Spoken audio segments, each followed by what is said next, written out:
Welcome to the My Loved Life podcast, the podcast for spiritually conscious professionals, where you get cutting-edge info on mind, body, and spirit to create a life you love.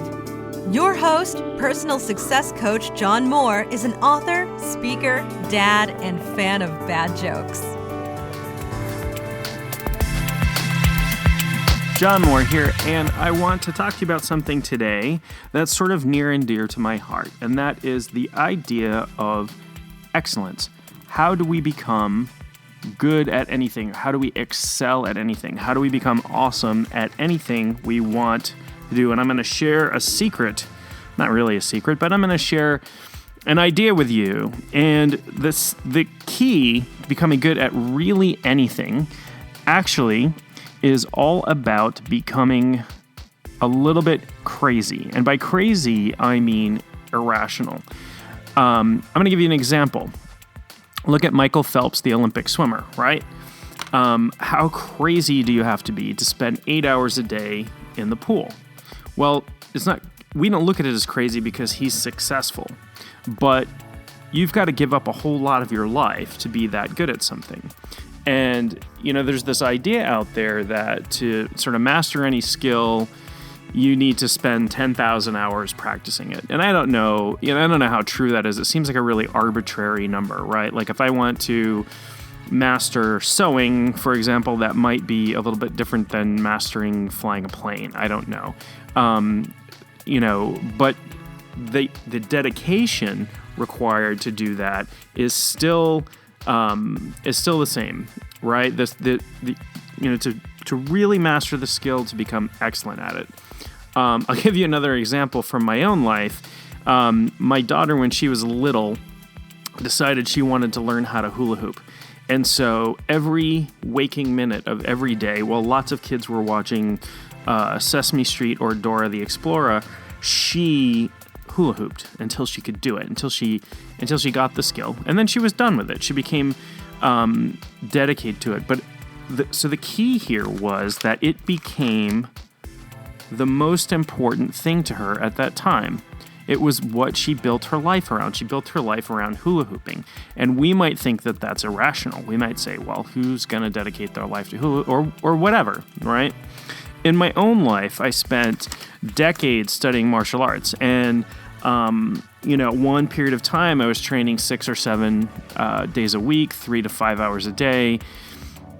Not very many people do that unless they're doing it on a professional level, right? Unless they're, UFC fighters or whatever. But it was really important to me. And I understood why it was important to me. Having been born with some birth defects that affected my body, mastering some part of my physicality was really important to me, and I understood that my entire life, and it led me to dedicate myself to pursuit like martial arts, which allowed me to have that sort of agency over my own body.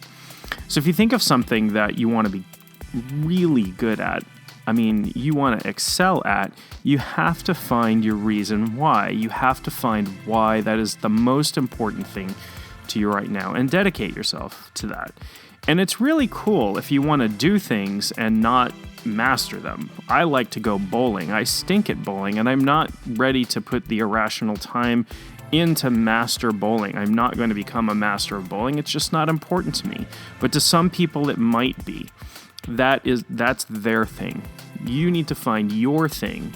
What can you be irrationally excited about? What can you find your why and put in the time and the dedication for that? And there's no judgment here. Whatever that happens to be, I'm totally cool with that. But I'll tell you, I talk to a lot of people who will say things like, gosh, I really want to write a book, or gosh, I really, I want to learn how to tango, or I want to do this, I want to do that. Until you find your why, I hate to predict. Everybody has the capacity to do all of those things, right? Everybody can get over whatever hurdle they need to write a book. Having written a book or two, I can tell you it's hard. It takes dedication. It takes a lot of effort. You have to give up a lot of things. It's the flip side of this is you're sacrificing, right? Because this was the most important thing for me at this time, it was easier for me to sacrifice the time I would spend on other things, right? Sometimes that's sitting around and watching TV, or sometimes it's I have to miss going out with friends because I've got a chapter due to my publisher tomorrow and it's not finished. So really, it is completely about finding that dedication, finding your why, and sort of becoming irrationally, oriented towards excellence. Really, it's fine if there's nothing for you that you want to be excellent at, or if there are things that you like to do, but excellence is really not your passion. Like, you're not going to it's totally fine. Again, no judgment here.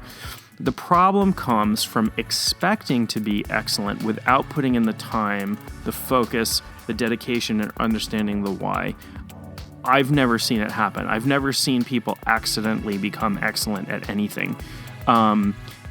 It just doesn't occur. I've never seen people really succeed by accident. It happens in small, minor ways, but on the longer scale, on the longer term, really it does require the irrational dedication.